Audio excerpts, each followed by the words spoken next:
Okay. All right, it's 6 o'clock. I'd like to call this meeting of the Edgefield County Council to order. Appreciate everybody being here tonight in this terrible weather. It's August the 6th at 6 p.m. We're going to start with the invocation. Our Reverend mentioned on the agenda is not here tonight, so the invocation will be given by our clerk, Aretha Eubanks, and we'll follow that by the Pledge of Allegiance. However, when I ask you to stand, I want us to take a moment of silence to recognize Jim Holly, who apparently passed away today. Jim Holly is a former attorney for Edgefield County and worked here for several years. He was also in Aiken County as their attorney, did a great job here. Jim was just a good guy.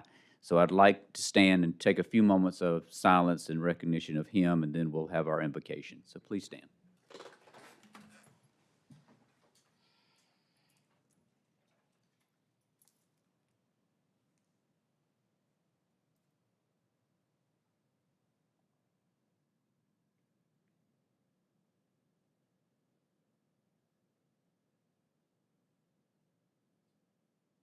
Thank you, Ms. Eubanks. Dear Heavenly Father, we come before you now to say thank you, Lord. Thank you for allowing us to get here safely, God.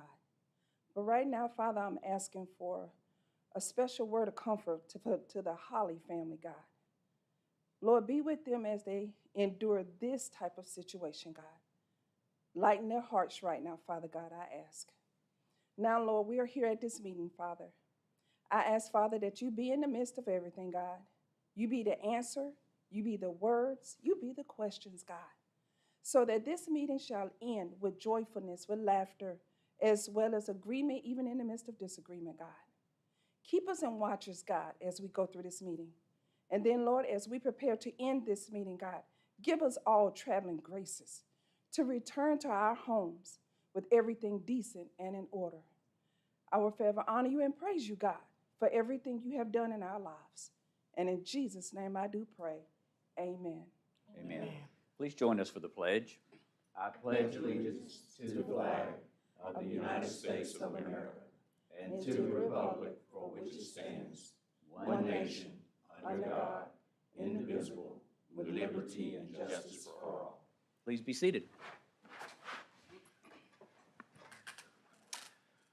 All right, Council, the approval of the agenda is next. I will point out to you and to everyone here that we have an executive session between old and new business instead of at the end of the meeting. So we need to do that because some of the new business does pertain to that.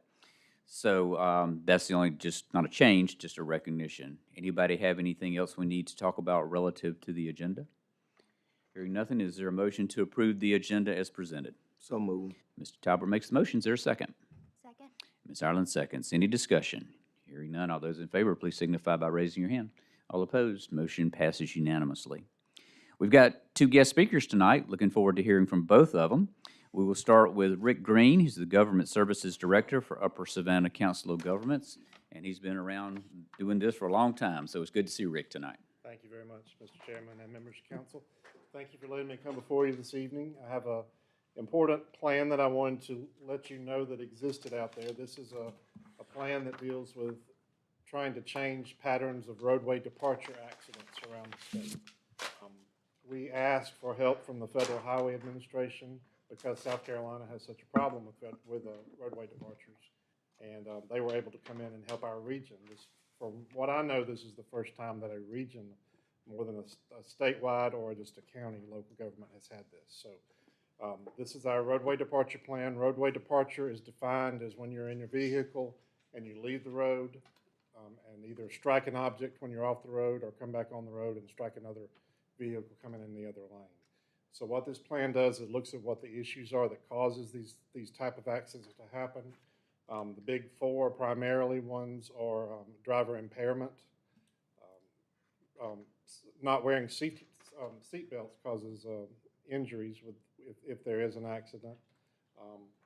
Driver impairment, running off the road, the seat belts, and the speeding are the four big things that cause the big injuries to big number of injuries that happen. So those are the issues that you're trying to overcome. The things that this plan looks at are some of the countermeasures, some things like widening the striping on the side of the road. If you go from 4 inches to 6 inches. That makes the side of the road a little more apparent to drivers, and that, believe it or not, has an impact according to federal highways in reducing the number of accidents. You see things like the rumble strips, those little things on the side of the road, and now they're putting them down the middle of the road as well that make a noise if you go over them and on the side. There are reflective signs, reflective poles that will, if you're going around a curve, just show you how you can follow around the curve. All those things are spelled out in the plan. And at the very end of the plan, I hope you all got copies of it, there's a section for Edgefield County specifically looking at some of the roadways where there are accidents happening, and where some of those countermeasures could be most effective. Now, in South Carolina, as you all know, the state owns most of the roads. So we can't just go out and start putting these things up on the road without help from DOT. And DOT was involved in this planning process. So we're gonna, I guess the message that I would leave you with as you look through this and as you work through your local roads, you certainly could put some of these implementation ideas in place on your local roads that the county maintains, or the towns might maintain some as well. But as you work with DOT and taught the DOT officials in Columbia and both locally as well, that this plan exists, and these countermeasures are there for them to use. They know about most of them, and they are using some of them. And there is a renewed focus in to prevent roadway departures. But this is just a plan to outline some of the ways that we could get beyond that and some of the issues that we have to address. So just wanted to take a few minutes and make you all aware that this was out there and this is there for you to use. You've got copies. If you need another copy at any time, I can get you that. It's also on our website. And if you need more maps, I can do that for you. I can get you the GIS data if you have somebody on staff with a county that can get that GIS data specifically. They could probably zoom in and do a little bit better job on the maps than the ones that are included in the plan. But just wanted to make you aware of that and let you know that it's there. I'd be glad to answer any questions if you have any about it. Rick, let me start, just ask a question. Appreciate you saying it's on your website, because I was going to ask how people could see it that may hear about it tonight for the first time. But it's a plan, obviously, but does it carry any funding with it, like funding sources or anything related to how these things would be paid for or could be paid for? It lists the statewide plans that are already in place about addressing roadway departure and safety in general. So those are part of this plan. And there are costs associated with the different issues of implementation, such as the widening of the stripes and the rumble strips. All those have a price associated with them, and they are in the plan. The main source of that is going to be from DOT and getting DOT to focus on these type of issues and trying to put those countermeasures up where they are needed most of all. Our board, Upper Savannah COG Board, is going to adopt the plan. And the reason, hopefully in August, they'll adopt the plan. And the reason for that is I would like to be able to apply for grants. If some of those become available, I'd like to be ready to go with that if possible. But for the moment, we have to work within the set amount of funds and the set programs that DOT has offering within South Carolina DOT. There's also federal DOT if we need to look at them for issues as well. But the topic of the road ownership becomes an issue there. We have to work with DOT on most roadways in the state. Thank you. Rick, Questions? Isn't this the plan that we're being looked at to model, but that'll be a model for other places? Federal highways would like for each region of the state, each COG region of the state, to have one of these plans. Yes. So in the future, they're going to be looking at this type of plan and replicating that in the other 9 COG regions. So that's something that will be coming up as well. Anything else from council? But Rick, I'd like to thank you all for finishing the construction up there at Callison Highway and. The Mr. Talbert Oh, yes. intersection. Yeah. It looks good, and everybody talks about how much safe it is now, and we definitely appreciate, we know that you all have been working on it for a while. And every time I ask you about it, I got to give Rick credit. He would get back with me and let me know what was going on. And we definitely appreciate you all working that intersection for us. And you know, outside of this program, outside of safety, just the regular construction program, Shortcut Right. Road and Highway 25, that's coming up Coming up too. for improvements to that intersection. Okay. And then Bosket and Edgefield Road here in Edgefield, and the intersection near the Triangle will be the next two in Edgefield County that will come up after that. Okay. We definitely appreciate that. Thank you. And then we have a bridge. Yeah. And then we have a bridge. Fingers crossed.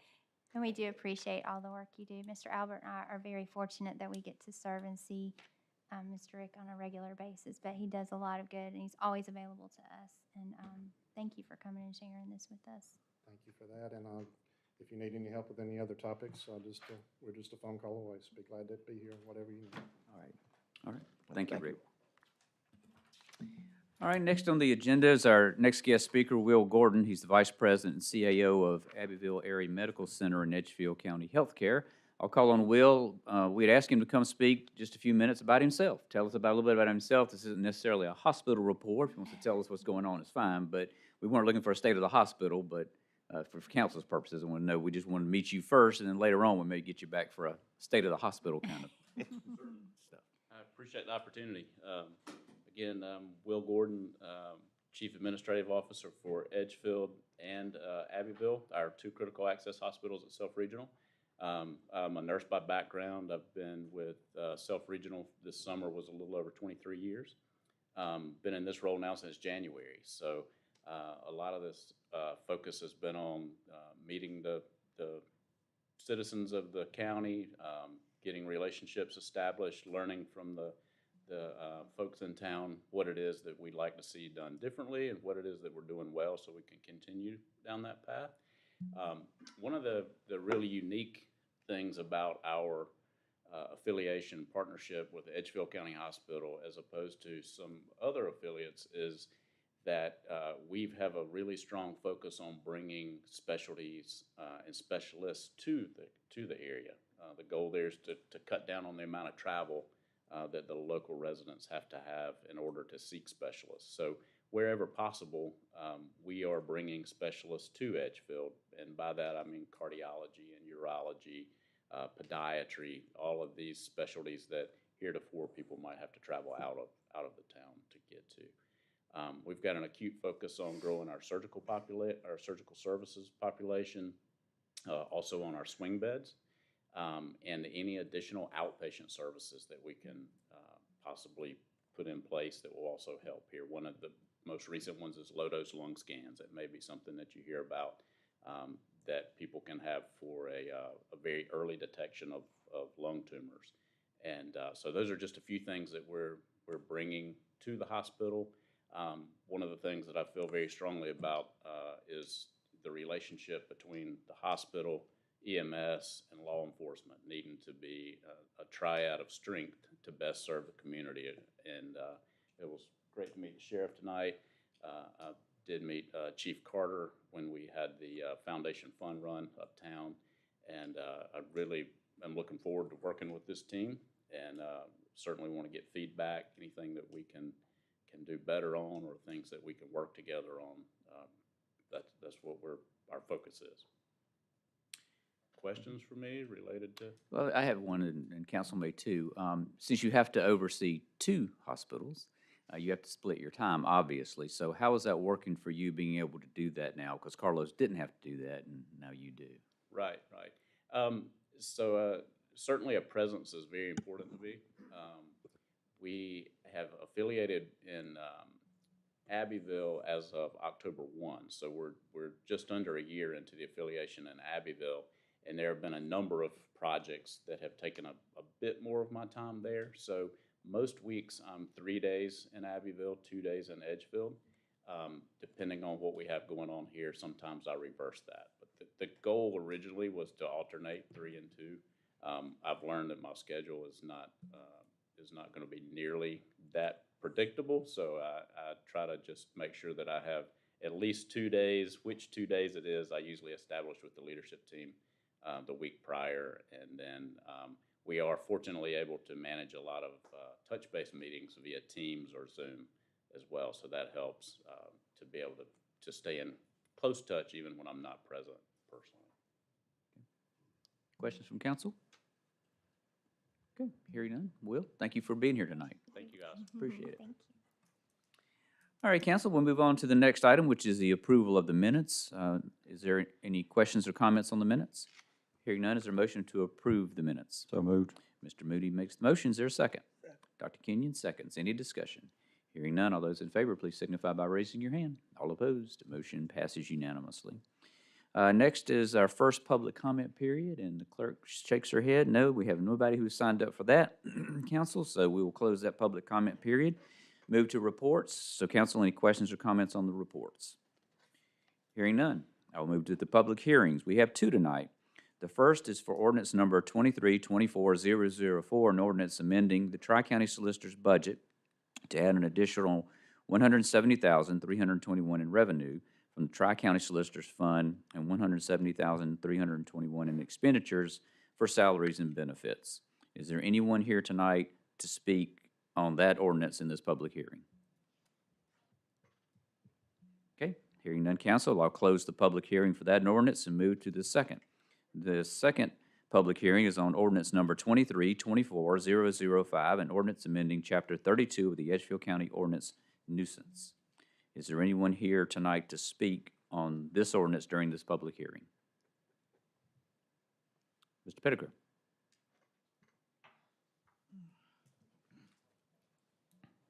Thank you, Mr. Chairman, members of council. I was looking at the agenda a little while ago, and the exhibit, I was looking at this ordinance and have not studied it at length, so I just have a question, so if it can be answered, then that's good. But looking at the types of ordinances, types of nuisances, and I understand it's kind of, the idea was to simplify this, and you've done this, but it came to my mind as I was reading on page 2 of 7, at 2A near the bottom, where it's talking about noise from musical instruments and radios and things. The way I read it, it says if it disturbs someone in a dwelling, hotel, or other type of residence. So my question would be, let's say someone has a very loud, obnoxious radio playing in their car, which we have all heard before, and they're out in the county at a Dollar General or at a convenience store or near a church. It doesn't seem to me that this noise ordinance prohibits that. So, yeah, y'all tell me if I'm wrong, whoever wrote this, because it says if it disturbs you in a dwelling, hotel, or other type of residence. And I would say that people get disturbed if they're at a convenience store, a Dollar General, or at a church, and loud, obnoxious noise is being played. And then it also kind of limits the hours. It says especially between 10 p.m. and 7 a.m. I just wonder why. I know that's time when people normally be asleep, but there are certain nuisances that can certainly annoy you at 5 o'clock in the afternoon or 7 o'clock at night. So that's just something, again, I'm not totally clear on it. I didn't study it long and hard, but it just kind of jumped out at me why we're only saying dwellings, hotels, or other type of residence. And does that exclude what I mentioned, the Dollar Generals, convenience stores, and churches? Okay. And again, Do you want to take a shot at that? I would just like to say that the intent is that there would be some continuous duration, not just the passing of a vehicle, but it would have to be something that causes an actual nuisance by length of time. Yes. I think we've all heard parked vehicles with the music going pretty loud and sometimes pretty vulgar. And the way I read it, the previous ordinance dealt with that because it had all these decibel levels and all of that. But this doesn't seem to apply to the situations that I mentioned, and I don't know if that was intentional or if that's something you might want to look at between now and the next reading, think about, or whatever. So to both of the comments, we didn't really take anything out except for the ability to measure, because very few people travel with a certified decibel meter. I And if understand there's a that. complaint, and that was the reason behind that, is it such an annoyance that, when investigated, it's clear to, you know, the average person that this is not something passing by, something of duration that causes a, Right, you know, substantial annoyance. yeah. But the measurement issue was a problem for Right, us. yeah, I understand Yes. that, I understand that part. It just seemed to me like that this dwellings, hotels, or other type of residence was a new term that was added, to apply. And the way I read it, it excluded some other, buildings, structures, places where people are congregated that might also be a nuisance. So. I just say we'll review it and take that under I'd ask you to look at consideration. that and council think about that and see if we want this to apply to anything other than a dwelling place. Okay? Thank you very much. All right, thank you. Thank you. Is there anyone else here to speak on during the public hearing on that same ordinance? Okay, hearing none, council, I will close the public hearing on that ordinance and move to old business.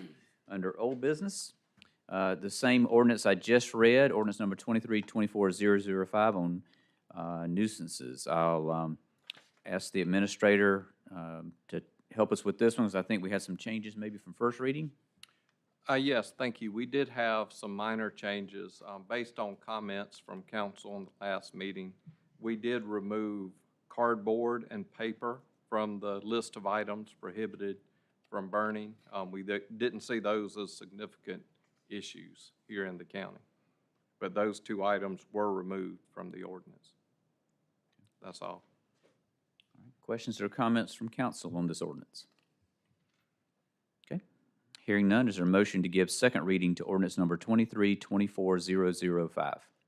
So moved, Mr. Chairman. Mr. Talbot makes the motion. Is there a second? Second. And Ms. Ireland seconds. Any discussion? Hearing none, all those in favor, please signify by raising your hand. All opposed, motion passes unanimously. Next, under old business number 2, again, I won't reread the whole ordinance, title. It's the ordinance number 23-24004 that was also in the public hearing for the Tri-County Solicitor's budget. I'll ask the administrator, is there anything new or different on this one since the first reading? There's no new information. Okay. So council, I think we all know what this one is from last time. Any questions or comments from council? Hearing none, is there a motion to approve second reading, or give second reading to ordinance number 23-24004? So moved. Mr. Moody makes the motion. Is there a second? And Dr. Kenyon seconds. Any discussion? Hearing none, all those in favor, please signify by raising your hand. All opposed, motion passes unanimously. All right, as promised, next item is executive session. This is for a legal briefing on pending litigation for 3 cases and an economic development briefing to discuss a fee in lieu of taxes agreement. Of course, both of these items are allowed under state law. So is there a motion to go into executive session for the items I have just mentioned? So moved. Mr. Talbot makes the motion. Is there a second? Second. And Ms. Ireland seconds. Any discussion? Hearing none, all those in favor, please signify by raising your hand. All opposed? Motion passes unanimously. I'll ask our attorney and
All right, appreciate everybody hanging out here with us tonight.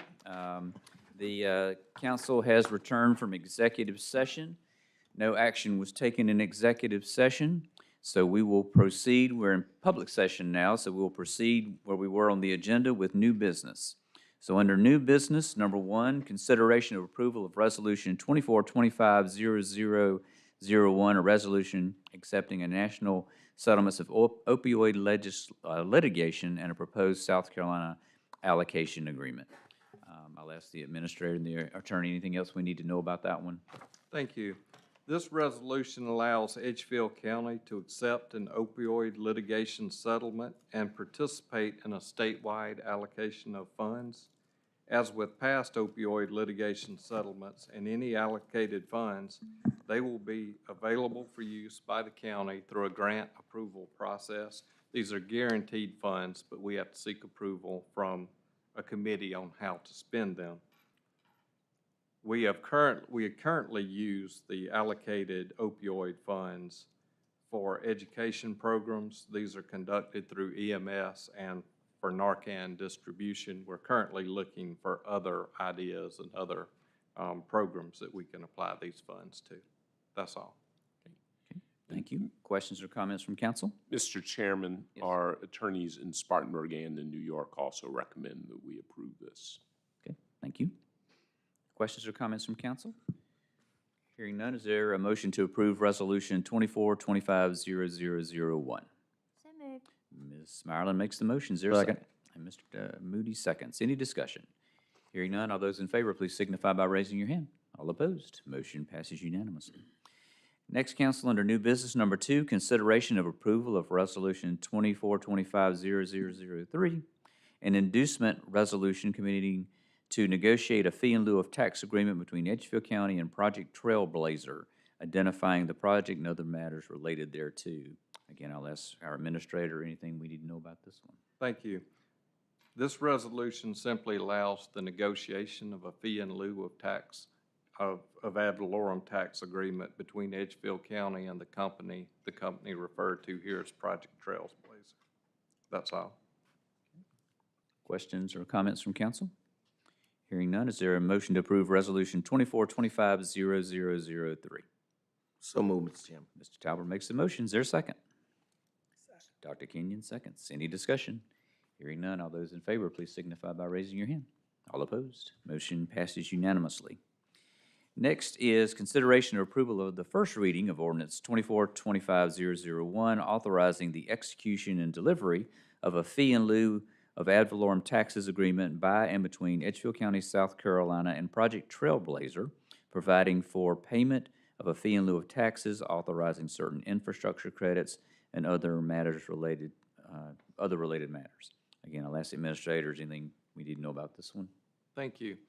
This ordinance allows the execution of the fee in lieu of ad valorem taxes agreement just referenced in the previous resolution. I would like to point out that the name of the company will ultimately be revealed at the time of the public hearing advertisement. That's all. Okay. Thank you. Questions or comments from council? Hearing none, I'll go ahead and I'll make the motion to give first reading to ordinance number 2425-001. Is there a second? Second. And Mr. Moody seconds. Any discussion? Hearing none, all those in favor, please signify by raising your hand. All opposed, motion passes unanimously. Next is number 4 under new business, consideration of approval of the first reading of ordinance 2425-002 to enter into a multi-county industrial park agreement with Aiken County for Project Trailblazer. Again, I'll ask the administrators anything different we need to know about this one. Thank you. This ordinance allows us to enter into a multi-county industrial park agreement with Aiken County. They will receive 1% of the tax money generated for this project, known as Project Trailblazer. This is simply a procedural motion. It will require no investment from Edgefield County or Aiken County. The project is located in Edgefield County, and that's all. Okay, thank you. Questions or comments from council? Okay, hearing none, is there a motion to give first reading to ordinance number 2425-002?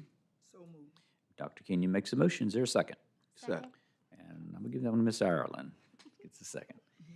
Any discussion? Hearing none, all those in favor, please signify by raising your hand. All opposed, motion passes unanimously.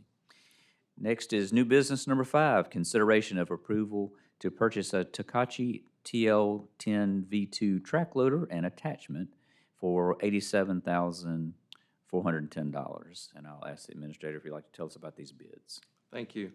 First, I'll explain what a Takeuchi 10 V2 is. And most people are familiar with a skid steer. This is essentially a machine like this on rubber tracks. It has a front bucket. It can also carry a heavy-duty brush mower and forks for moving equipment. Why that's important, why we think we need it, is that we have detention ponds to maintain with our Roads and Bridges Department. The new LEC facility, the law enforcement facility, has many steep slopes that will have to be mowed, and this machine will provide the stability to be able to do that safely. You can mow slopes like that. And then we have a need for material handling with the law enforcement center, with animal control, with pallets of dog food and things of that nature. This will essentially be a shared machine. It will be paid for with plutonium law enforcement center funds, and the attachments will be paid for by the proceeds from selling old equipment that the Roads and Bridges Department had through Gov Deals. So this will be a machine that will be utilized for both departments. That's all. I do have just one question. So you mentioned the law enforcement center, but Roads and Bridges Department can use this for other things as well? That is correct, and that will ensure that it gets the use appropriate for this purchase. As you will recall, last month, council approved the construction of a utility building behind animal control. That's where various mowers will be kept to maintain the law enforcement center. And as we develop out the Star Park in the future, that's where all the maintenance equipment for that will be kept. So this will be an excellent location to keep this machine. But it will be available to Roads and Bridges at any time. They would typically do cyclical detention pond maintenance. And this type of machine is very important to have for that because of the stability. You don't want to put rubber-tired tractors on slopes of a pond or things like that. They turn over so easy. And I am familiar with this brand and this machine. It's a very good quality machine. Okay. Other questions or comments from council? Are we familiar with the company, Reliable? Have we? Yes, in my previous position, we purchased Takeuchi equipment from them, and they have a great shop. They're very reliable, very responsive. And they were the low bid. Okay. Other questions or comments from council? Okay. Hearing none, is there a motion to approve the low bid for this new track loader and the attachments? So moved. Mr. Talbert makes the motion. Is there a second? Second. And Mr. Moody seconds. Any discussion? Hearing none, all those in favor, please signify by raising your hand. All opposed, motion passes unanimously.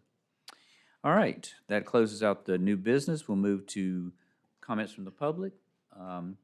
I will remind anyone who's speaking tonight that you have up to 5 minutes, and that the clerk will give you the notice when you've hit 4 minutes and then at 5 minutes. So with that, she had to go, all right? So we're going to hear then from one person tonight, Jeff Hutto.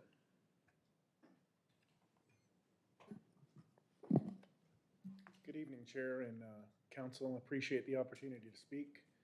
I am a resident of North Augusta, South Carolina. I purchased land 2 years ago in Edgefield County, and I'm in the process of clearing it, getting permits to move my family to Edgefield County. Back in 2020, then Council Administrator Mr. Paradise presented an exhibit to the Council, a letter from Mr. Brian Long of the DNR, requesting approval from the council to purchase land in Edgefield County to become a heritage preserve. In that meeting, Mr. Paradise mentioned that Mr. Long was excited at the opportunity that it brings to preserving the heritage of the county, the state, And, you know, I share that same sentiment. There was a brief mention of tourism in there, and I want to put that in your head as a memory. In February 2022, DNR again sent a letter to council requesting approval for the final purchase of land, which includes a narrow strip adjacent to the property that I own on Sable Lane, which is in the southeast edge of the county. It's on a long dirt road. That's Sable Lane. Interesting in that letter, I just find it note, he doesn't mention tourism. In June of 2022, I think everybody here is familiar that the Tompkins Library in Edgefield was broken into and a lot of pottery was stolen. And the reward for that pottery sits at around $25,000, okay?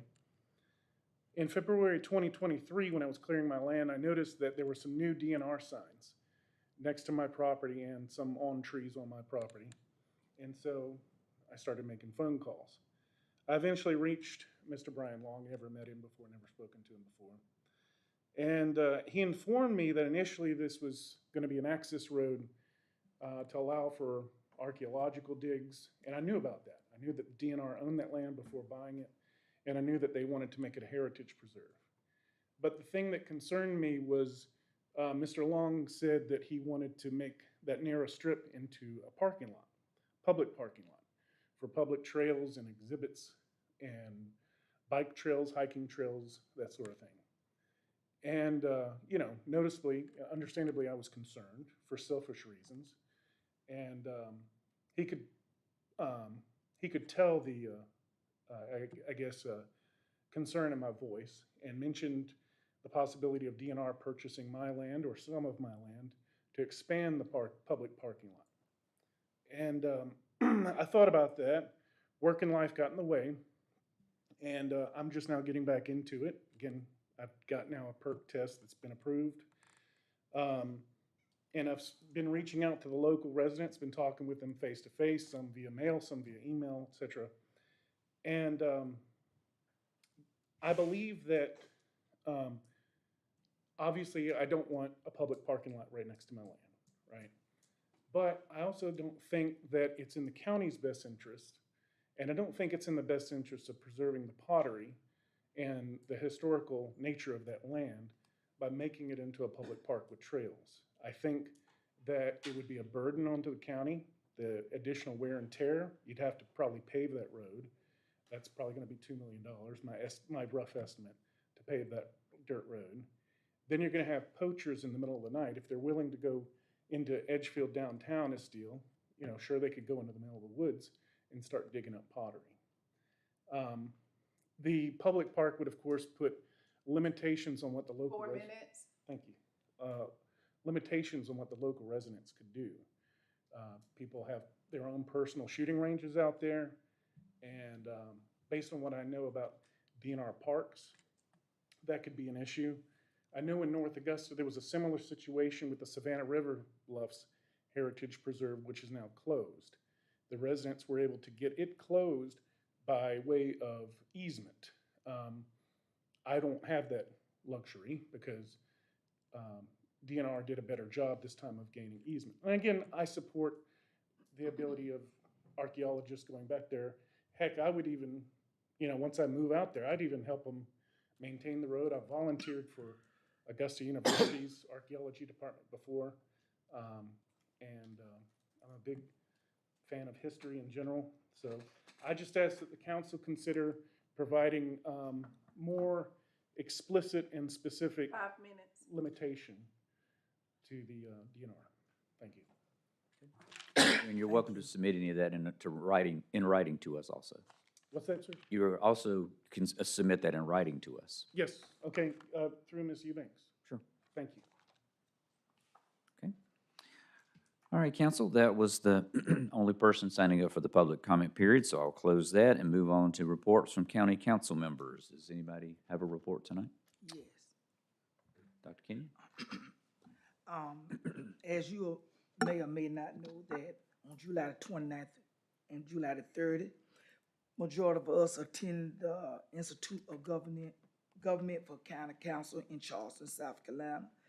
I had the pleasure to attend with our administrator, vice chairman, Councilman Mooney, and our county clerk, Ms. Eubanks, which did a great job on putting all our materials together. We had about, 40-some counties there, and so many asked the question, about our notebooks that was put together. Everything was just in its properly placed.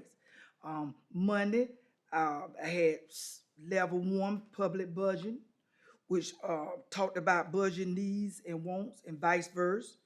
And then level 2, I attended the policy role of county council. And I also attended the planning and land use. In this class, we discussed how private property ownership is a fundamental constitution right. And on Tuesday, I attend current issues, technology trends in the public sector, which was one of my favorite class because I love technology and we discussed and opinionated how technology could help counties save lives, time, and the money. They gave an example of 911 dispatching, better allocation of resource through GIS. They talked about detention centers, body scanners through the new tech. I enjoyed Mosley Architect, which was one of the vendors.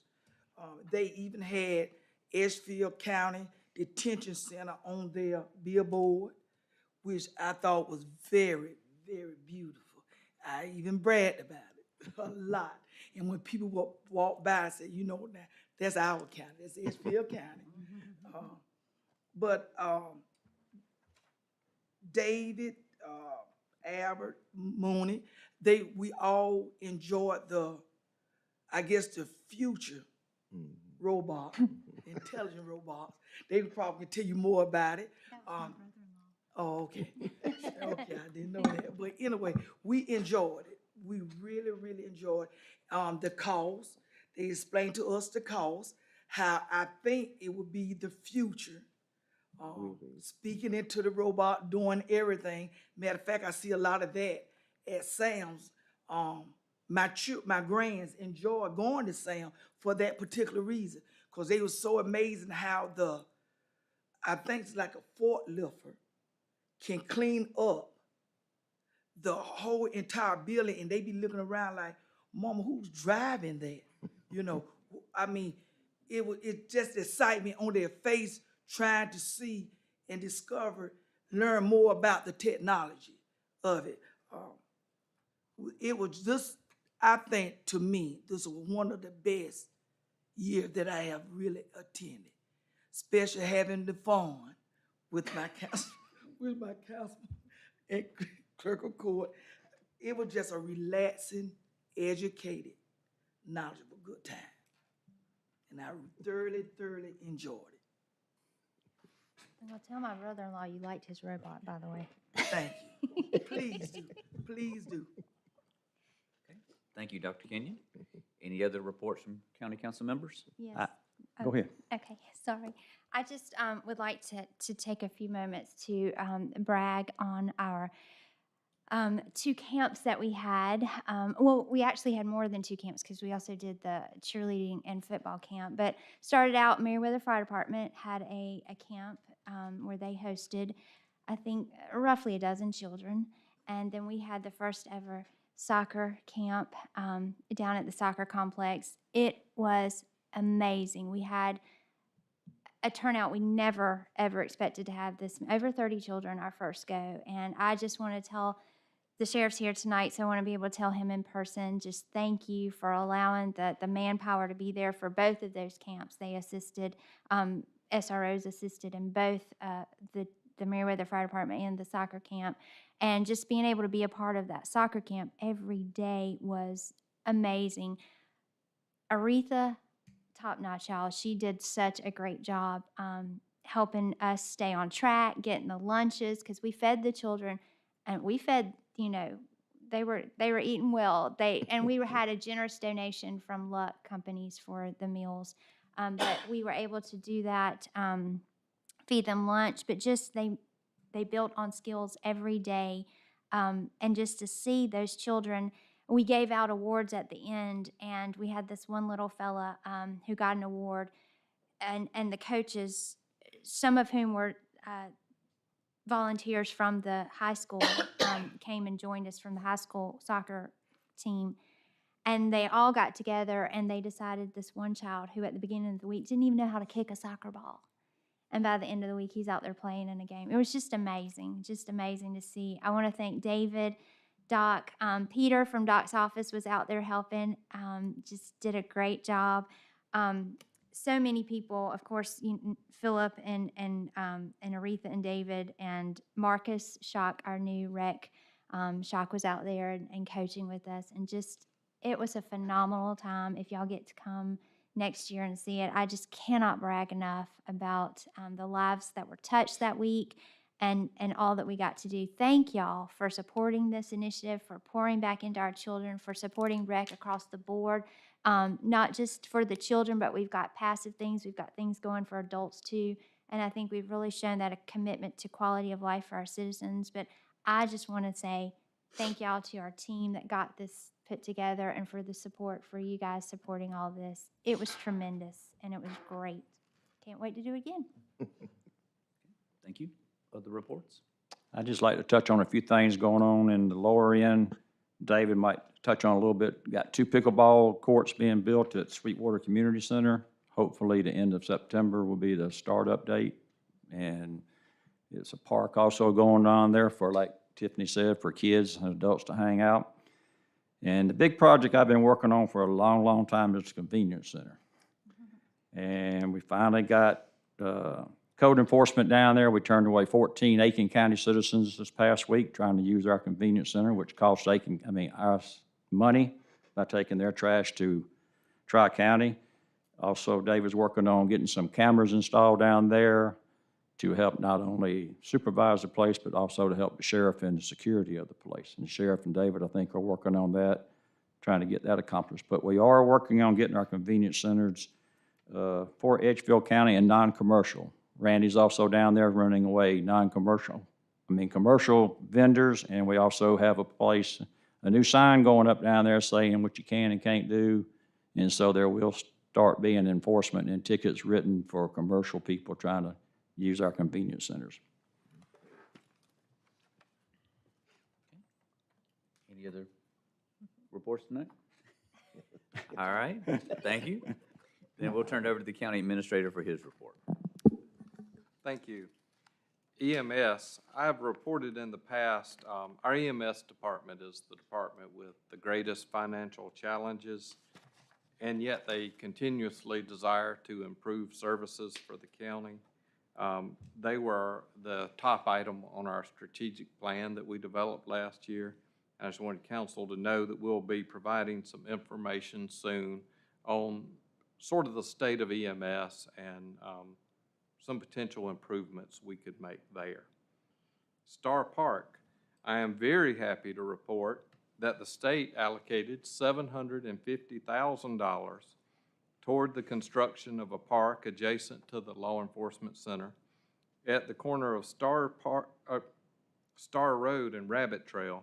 Representatives Hickson and Clyburn were instrumental in getting this money for us. They made a joint request. When they learned of our desire to build this park, they were so excited about it. Within 2 days, they were in my office wanting to look at plans, hear information on it. They thought that was such a big thing and so important for Edgefield County. So I'm just so grateful that they took such an immediate interest in this park, and they worked hard for us here. So we have also applied for a $500,000 Land and Water Conservation Fund grant. I just learned that the notification of whether we receive the money will be, I thought it would be next month. They're now saying October or November. But the coordinator for this grant assures us that we look very good for receiving this grant, and that is for the Star Park as well. Councilman Moody referenced the 2 pickleball courts under construction, 2 at Bettis Park, 2 at Sweetwater Park. I want the public to know not to be too impatient here. The asphalt has been put down.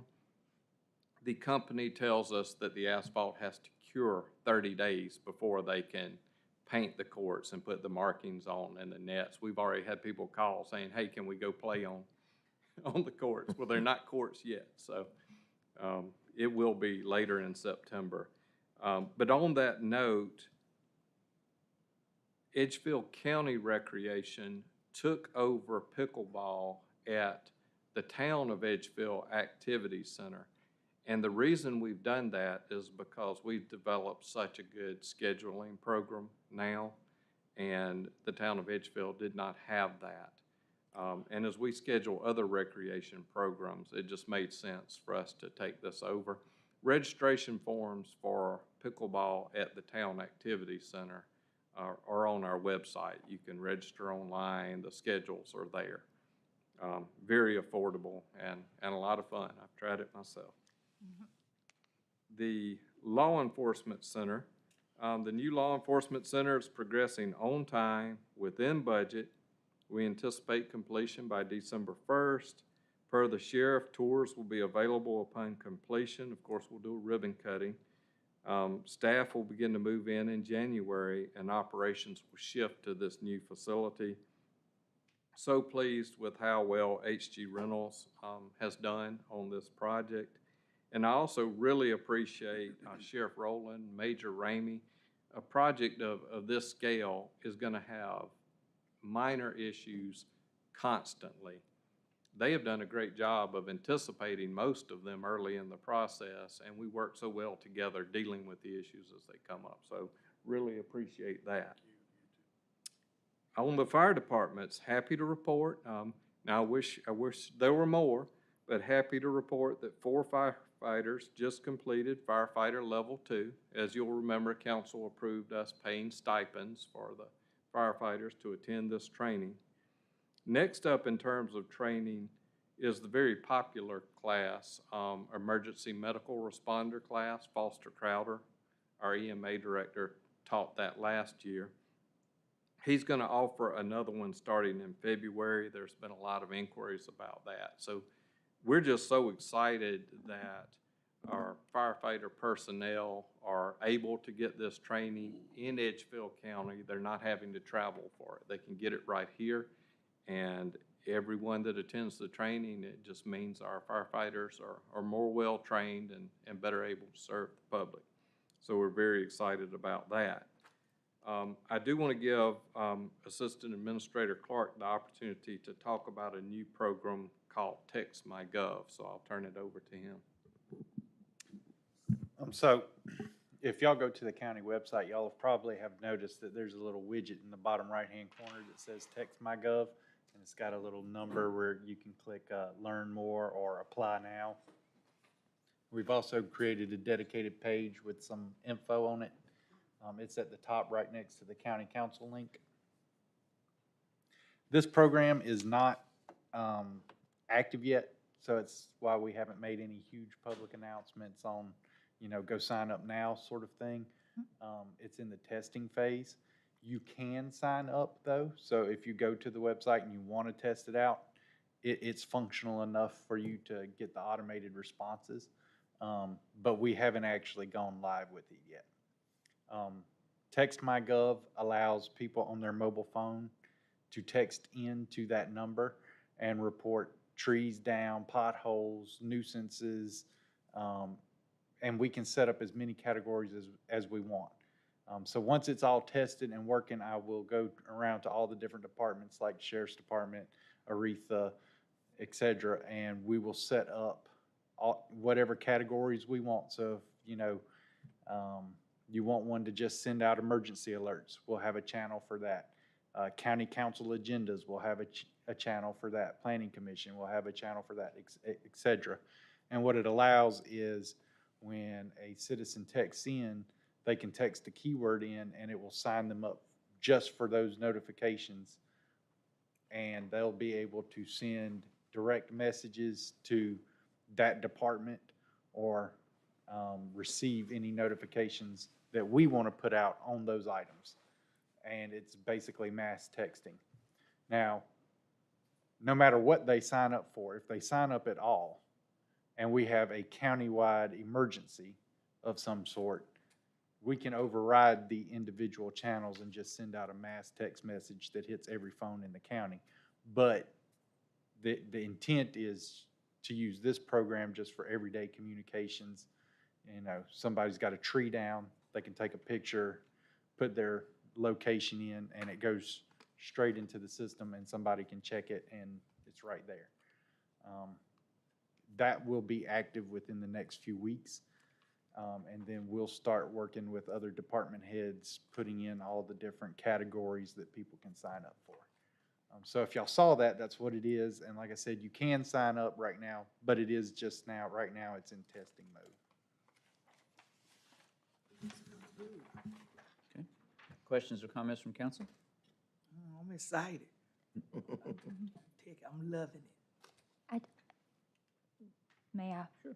I did forget to mention Foster Crowder helped us with camp too. EMS. See, when you said that, I was like, oh, but Foster grilled hot dogs for us one day, and I don't want to forget mentioning him. So we appreciate it.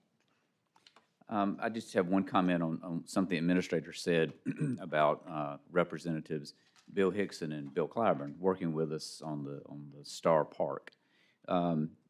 Just a general comment on that, just to make people publicly understand that we get a lot of support from our legislative delegation. You don't get everything you want from anybody, but generally speaking, they're very supportive of anything we want to try.